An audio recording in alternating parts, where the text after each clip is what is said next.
been a tremendous wave of fear recently, and I do believe that it has been a collective uprising. I don't know exactly why. A number of people, I'm sure, have their own theories, and all of that is fine. None of it really matters, because the result is still the same. We're learning to face fear. We're learning to feel unsafe and let that be. And actually just feel it and not do something about it, not try to blame somebody for it and demand that they change so that this feeling goes away, not demand that we change so that the feeling goes away. Letting everything be as it is, recognizing this feeling doesn't mean anything. This feeling does not mean that we aren't safe, but it is a real feeling and it is a real experience. The experience of feeling unsafe is something to integrate. It's something that we can allow and accept and validate as real without taking it seriously or indicative of some actual truth. And I had a really hard time with that this past week, past a little bit more than a week.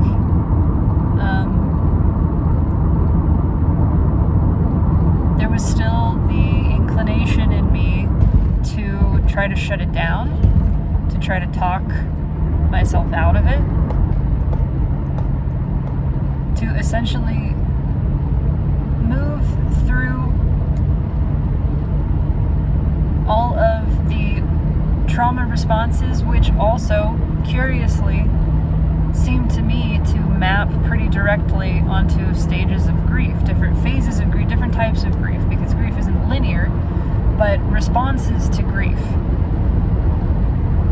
And it makes sense, and I'm seeing more that responses to grief are the same as responses to trauma, and they do come from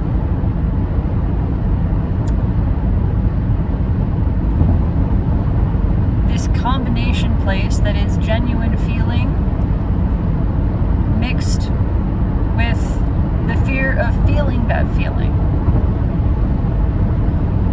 The fear of the insecure sensation of experiencing such an intense feeling. It's vulnerable. It feels vulnerable to feel so strongly, to feel something that you recognize you don't have control over, that is happening, that is coursing through you. And so much of society reinforces this and teaches us that it's not okay. In some form or another, it's not okay to feel big feelings. That something is wrong with you. Either you are broken or deficient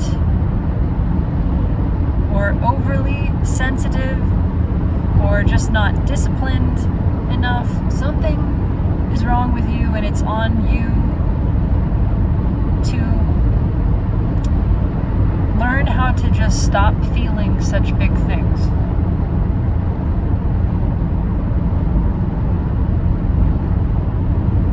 And we don't even recognize that when we tell each other this, that one of the ways that we try to stop feeling a big thing is by blaming other people and demanding that other people change. And so really what we're doing when we are demanding that other people stop feeling big things is we are running from our own big feelings. We're running from our own powerful sensations that of course get triggered when we see somebody else feeling them. Someone who is giving themselves permission to feel powerfully feels like a threat, because that is triggering our own powerful feelings that we have been shamed or otherwise coerced, frightened out of experiencing.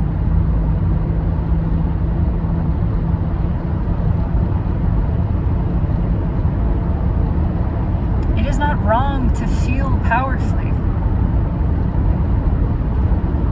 It is not a personal failing. It is a desire of life. Life is about feeling. It is driven by feeling.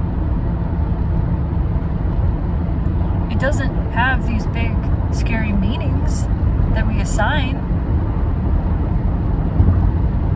No, that's true. That's true. And that is the beautiful paradox of this existence that lets everything be freely.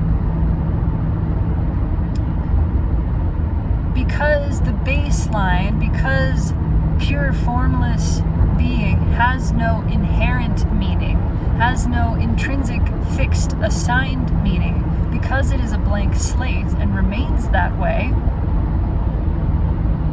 we are able to experience infinite diversity of experiences, of sensations in reality, and have them be absolutely real without being absolutely true.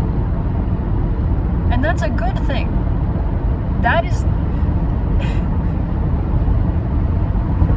what makes all of this possible.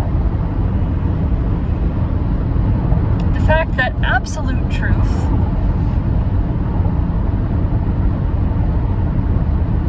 is largely undefined. You can't really say anything beyond everything is and have it be absolutely objectively true. And that's being. Being is this, the foundation, the whiteboard, the canvas, which is continuous and limitless and never changes.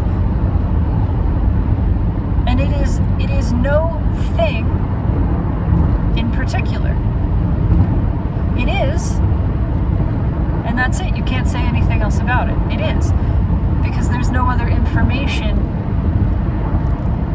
that has been decided yet. It is the blank slate, the precursor to the formation of anything definite. And so it's very much real, and it very much is. It absolutely is.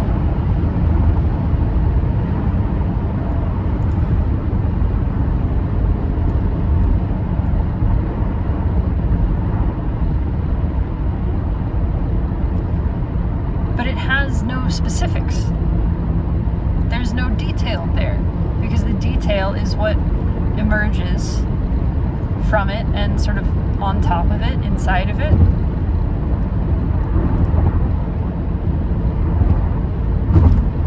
And so because the formless being, blank slate, remains absolutely undefined,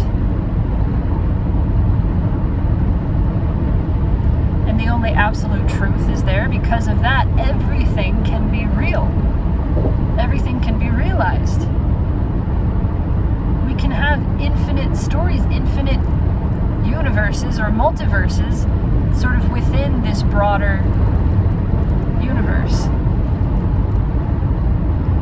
Every individual expression of being, consciousness, is then creating its own reality, its own sort of verse inside of this broader sphere.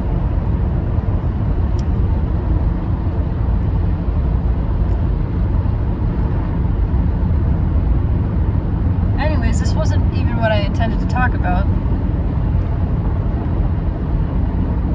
I'm just bringing back to the forefront of my awareness the incredible and perfect paradoxical duality of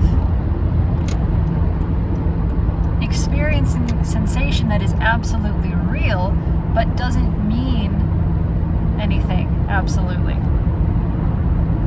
And that's perfect, and that doesn't make it less meaningful. The fact that it has no fixed meaning, that it isn't pointing to something, doesn't make it less meaningful.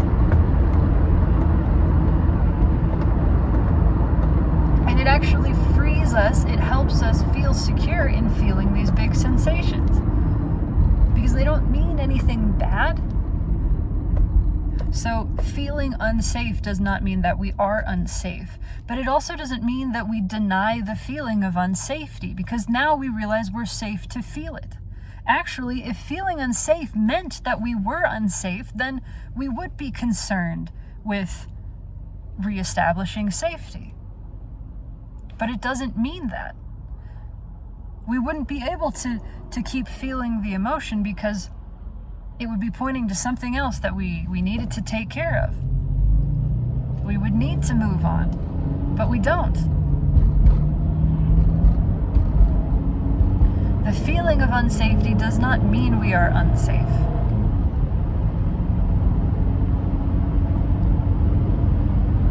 And this is not the same as like getting an intuitive sort of gut feeling that, oh, maybe I shouldn't stick around here, maybe I should not take that road, whatever. That's different. If you've ever had one of those intuitive hits, those impulses, there's not fear there. There's just a feeling of, maybe I shouldn't do that, or maybe I should go over here. I just feel like going over here instead of over there, or I just feel like staying home today. It's not a fearful thing. There's not a sense of, ooh, something bad is going to happen to me if I go that way. It's just, I don't think I want to go that way. That's very different. That is very different. There's no feeling of unsafety there. And I've experienced that. I've experienced weird, near-death brushes and weird things where stuff could have gone a totally other way. And yeah, it felt weird, but I wasn't afraid in the situation. I was just like, not so nice. I just don't want to stick around. I don't want to keep doing this. And, that was it. But the feeling of unsafety is something that we are learning to actually embrace and integrate and recognize is not a meaningful indicator of some truth, of some deeper reality. The reality is the feeling. The feeling is real. It just doesn't point to anything. It doesn't have some deeper meaning. But we do need to feel it. We do need to feel it. And I hadn't been letting myself feel it. I had fallen into the old pattern of arguing with it, of denying it, of shaming it, which is a kind of aggression, and arguing with it, as well as bargaining, right? Trying to sort of think my way out of it. And then just feeling really bad about it. Feeling sad about it. Sad about feeling unsafe. And I was cycling through all of this, and finally I told my partner, and we had a great conversation, and she pointed out, something in you just needs to feel unsafe right now. That something in you is saying, this is what I'm feeling, and you're not listening to it. You're not letting it just have that experience. You're not validating that it is feeling this. Because that's what emotional validation is. It's not validating that the story is true, that any kind of story is true, but saying that you are feeling a thing is not telling a story. You are feeling that thing. And so to try to wave that away and, disappear a feeling and say, no, it's not real, that's gaslighting. And it feels like gaslighting. And I don't mean that, I know that's it's become a big trigger word, like pop culture, whatever. But it is what it is. We do it all the time to ourselves and to other people without realizing it. It doesn't have a malicious intent. It's programmed. It's automatic. And in fact, it's coming from a fearful place within us that is being triggered, that is feeling insecure in the presence of this. And so we just go, oh, no, that's not really there. You're not really feeling this because you're not really unsafe. Well, I know that at a deeper level, but I am feeling this. Having that deeper knowledge in this moment is not changing this feeling. So that's not a fault. That is not a fault. We don't then blame somebody. But you just, you haven't gone deep enough. You should meditate more. You should, read more Eckhart Tolle. You should do more of this, that you're just not enough. You're just not at the level to do this. that's so unhelpful and dismissive to the reality of an experience. And what the experience is asking for is to be acknowledged, to be validated as real. This emotion is real, and it is really happening right now. It doesn't matter that all of this is a part of a surface level experience. We want this experience. This is not some world to be ohmed out of. We're here because we want to be. Because we want the embodied, sensational experience of being.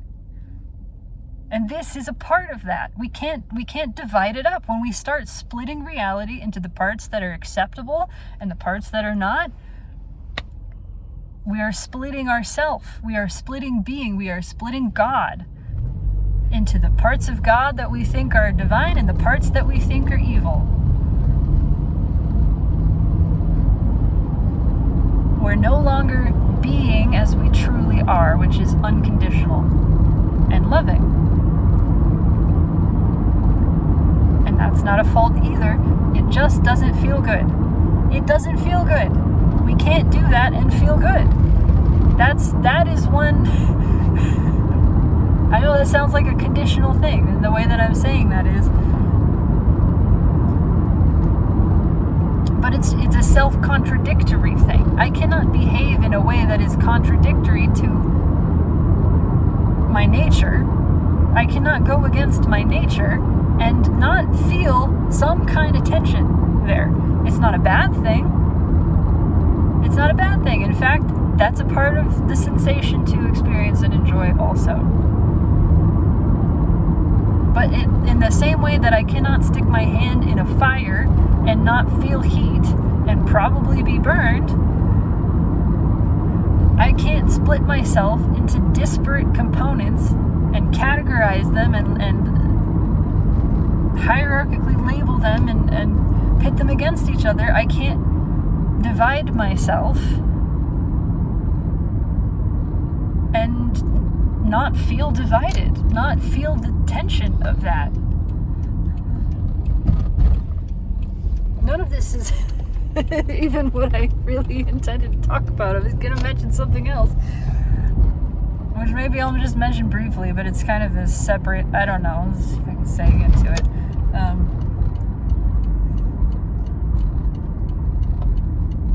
So we're learning to feel unsafe, and a lot of human history, the majority of human history, I think,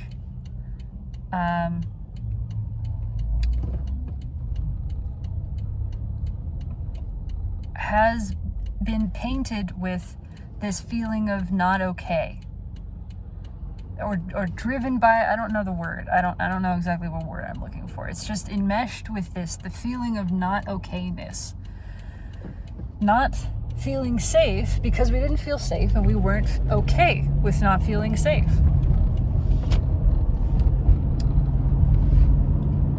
Because we come into this world and we're supremely vulnerable, right? And that's a feeling of unsafety. That's a feeling of insecurity at a base level. We feel totally vulnerable and exposed here. And instead of being okay with that, we weren't. I'm not saying anything went wrong. I'm just saying that's what's happened. We came in and we weren't prepared.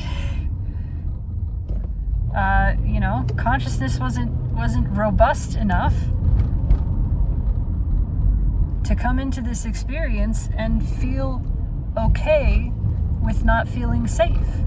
And so what happened was ego developed as a stopgap, as a defensive, protective mechanism. We come in, we don't feel safe, and we don't feel okay with not feeling safe.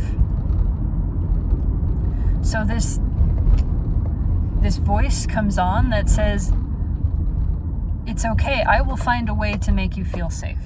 And I will make you feel safe by making you feel superior. By making you feel separate from, in a way that is we're afraid in this world, so we're going to start dissociating from it. We're going to start separating from this world, and we're going to put ourselves above it. But of course, maybe isn't realized in this process is that once you create an above, you create a below, and you actually occupy both spaces simultaneously. You cannot claim superiority without feeling inferior. Otherwise, you would not feel compelled to claim it. It's another amazing paradox of this existence. And so we develop this myth of human exceptionalism. We come in, we're vulnerable, we can't stand the vulnerability, we can't stand the feeling of not feeling safe. We're not okay with it.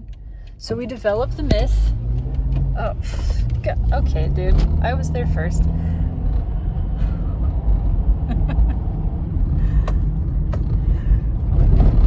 We develop the myth that, yes, the human being feels disparate and disconnected here because it's above. Because it doesn't belong. Correct, yes, it doesn't belong, but it doesn't belong because it's better. Right? That's how we shore up this gap, this feeling of vulnerability, this wound, this disconnection. We fill it in with superiority, with supremacy.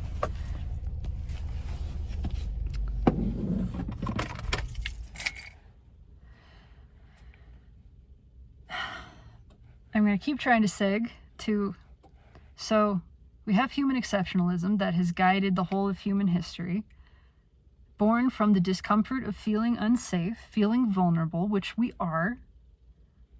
What we don't know is that we're meant to be and that we are taken care of.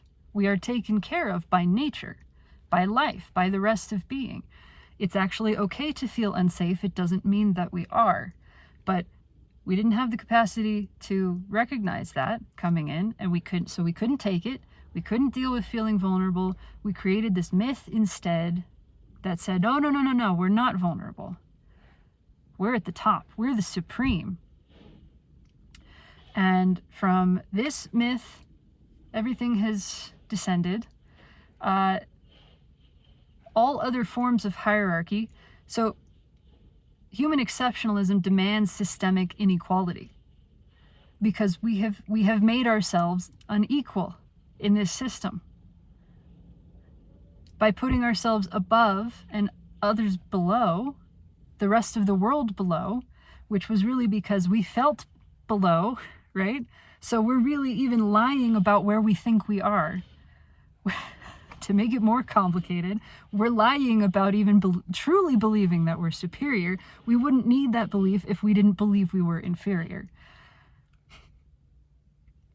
But we have placed ourselves outside, above, we've now created this ladder, this hierarchy, which demands, in order for our superior position and the fear of the reality of inferiority, which is all covering up the actual reality of vulnerability, in order for that to all be disguised continuously, we demand systemic inequality that supports, that validates. We need continuous validation, external validation of our superiority, or it all collapses. It's a house of cards. And it's so fragile, so it takes constant upkeep. So of course we have created a society of systemic inequality. And of course, anyone and anything that threatens to expose the frail structure of this is condemned. So this is going to be a little bit of another jump. Last piece, because I got to go inside. I was recognizing in myself the difference between reacting to behavior that frightens me and reacting to behavior that I find genuinely upsetting for a different reason, a valid reason. So behavior that I find genuinely upsetting is behavior that involves the treatment of another in a way that is unloving, in a way that is dishonoring. And that hurts in a way that just says to me, this is not how I want to treat life. This is not how I want myself to be treated. This is not how life wants to treat itself. And so it hurts in a deep way, and there is a sort of repulsion to it, but it's not a judgment, because there's a recognition that it's not a person who is behaving in this way isn't that way. This isn't them. This is insecurity speaking. This is that wound. This is that deep feeling of inadequacy and insecurity that is creating this behavior, right? And so there can then be compassion. There can be a recognition of, I am not okay with this behavior. I do not like this behavior, but I don't condemn the individual who is acting this way. I don't condemn myself if I am acting this way. I have compassion. I recognize that this is coming from the place of insecurity. And so I can make informed decisions about, then, am I able to have a conversation with this person or myself if there is enough awareness there for that, or I just walk away, from this, because this is not, I'm just not going to participate in this. So that's one kind of behavior. And then there's the behavior that we are told to dislike, when actually we don't dislike it, but we are conditioned into being afraid of it by the insecurity. We're conditioned into being afraid of this behavior, and so to shame it, to reject it, to condemn it as dangerous. And this is the behavior that is non-conformist. So we're taught, the insecurity teaches us to fear non-conformist behavior because it threatens to expose the fragile structure of the human exceptionalist paradigm. And so non-conformist behavior certainly includes kids not wanting to go to school, adults not wanting to work, anybody not wanting to participate in an oppressive, hierarchical, socioeconomic system. That this is normal. It's normal to feel those things. And we are taught to fear and judge and condemn them because they don't conform to the standard set by the human exceptionalist society that is required to maintain its appearance of superiority. Anything that deviates from the standard, which is a very narrow band, anything that deviates from the standard stands as a threat to the maintenance of the myth of human superiority, and therefore an exposing of the wound of vulnerability, having to face really feeling unsafe here. And so the further the deviation from that standard, the more vehemently it is condemned and shamed. And so non-conformative behavior includes, because again, this standard is this tiny band, it's Eurocentric. It is in fact a standard of appearance, which is fascinating. If I had more time, I would get into that, but that's still coalescing up here. Deviation from the standard includes being old, being fat, being sick or disabled in any capacity. Of course, the more visible and intense that becomes, all of this becomes, the further you are in the deviation, so the more you're shamed for it. Being a Black or Indigenous person of color, so the less white you are. Being poor, and the more poor, the worse. Being queer, being trans, being female is on there, but the more you pass as feminine, and of course white and heteronormative, the closer you are to the standard. So all of this sort of fluctuates, but many things. Anything that is basically not young, thin, healthy, able-bodied, white, and relatively wealthy. Anything outside of that standard, which you can see at some point is everybody.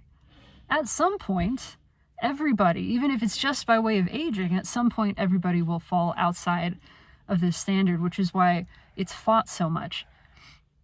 But even more than that, even more than being any of these things, if you dare to be any of these things and be okay with it, then you are considered subversive. If you dare to exist in this nonconformist realm, to deviate from the standard, and to not apologize and not try to change it, if you dare to be okay with yourself, then you are a dangerous subversive. They might as well call you a terrorist, because you are a direct threat to the entire system that human exceptionalism has built. You're a direct threat to the exposure and the collapse of this egoic structure that formed to defend us, to protect us from the original fear, the original experience of fear, the original hurt that was feeling wholly vulnerable in this world, coming in and feeling unsafe. So it's time to learn that it's okay to feel unsafe. It doesn't mean that you are unsafe. This is a unique experience. I don't think there is anywhere else in all of existence that you can feel this degree of unsafety, this degree of vulnerability. It's intense, it's absolute, it's all-consuming, it's overwhelming, and that is as it should be. I think we are here to feel this degree of vulnerability as being, as consciousness, as infinite experiencing. This is where we get this experience. No place else. This is a unique, nuanced flavor that we can only get here, and we're here to feel it. And even if that's not true, and that's just a story, and there's not other stuff going on, which could or could not be, I don't know, it doesn't really matter. It makes sense to me that this wouldn't be the only place. But even if that's not the case, it's still what life wants. It's what is wanted. We are here to have a supremely vulnerable experience. And I think it's time, I think what we are learning, what the time is ripe for right now, is accepting that. Is accepting the feeling of unsafety. Recognizing it's okay, yes, there's no real unsafety happening, but come back to it. Don't use that, like I was trying to, as a way to talk yourself out of feeling the unsafety. No, it's time to feel this. It's time to feel the vulnerability. If anything, use that to open yourself up to it, to feel more ease in it, to feel more peace in it, which is not a peace or an ease that is overriding it, that is flipping it into safety. It's just underneath and inside of it. It's allowing space for the experience of feeling unsafe to really unfold and spread out and be allowed and be experienced. So that's it. I gotta go inside. But I think it's time to feel really, really unsafe. I think it's time to be okay with that. To be okay with what is. To be okay with feeling unsafe. And whatever that, whatever else that arises within you, that's fine. Just feel through the whole thing. Just be present for it. And I think it's going to happen again and again.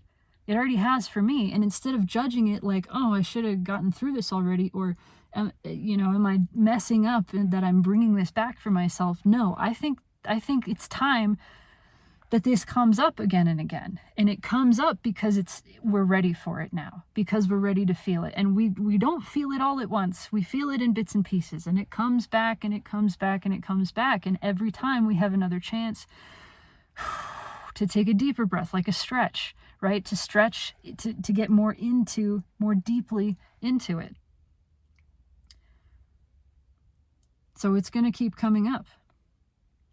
And every time is a chance to sink a little deeper, to relax a little more into it, to embrace it a little more openly. And what is unconditional love if not the willingness to experience what is every single time?